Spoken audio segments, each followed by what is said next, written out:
गोर लगै छी सब गोटे के। हम छी कल्पना झा। आई हम अपने लोकनिक बीच एकटा बेटी विवाह गीत प्रस्तुत कर रहल छी। आशा करैत छी जे अपने लोकन के नीक लागत। जँ नीक लागै तऽ आशीर्वाद जरूर देब। छोट उमर गौरी तपोवन से बल मृदुल बदन सुकुमारिया।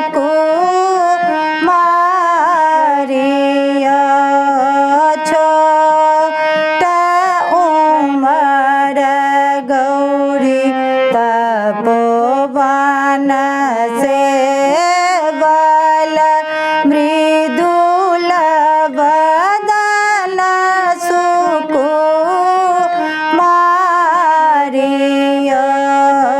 शिव सन बरसाउने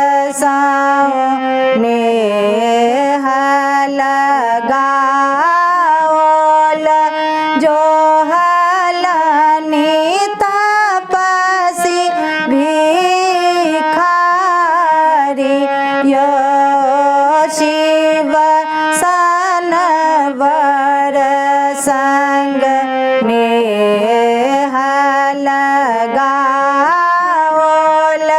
जे छथि तपसी भिखारिया।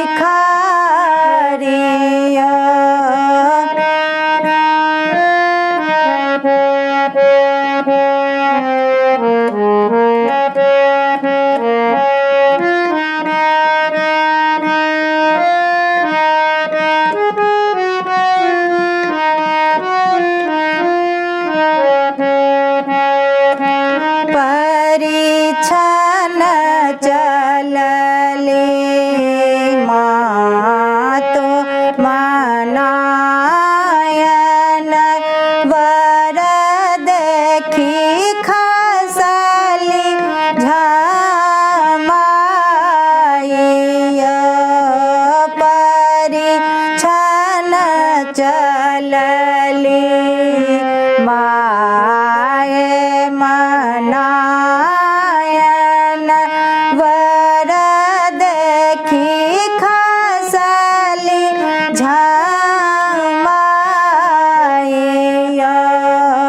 फेंकी देल हाला फेंकी देल डाला ठोकी लेल वज्र के बाड़या। फेंकी देल हाला फेंकी देल डाला ठोकी लेल वज्र के बाड़या।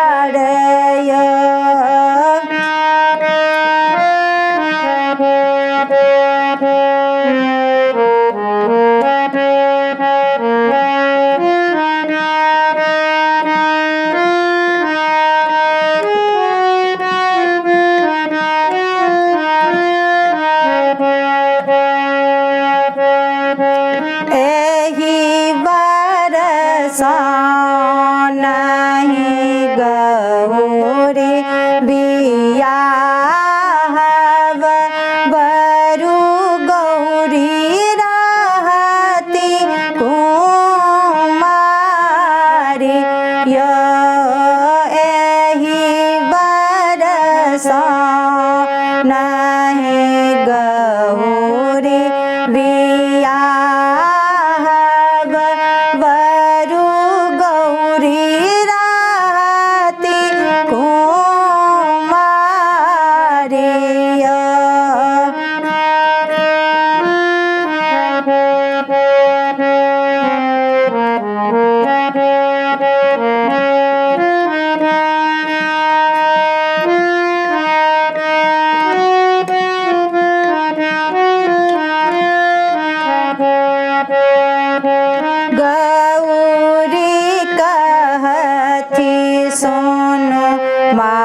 मन से बलि जो हल तपसी भिखारियो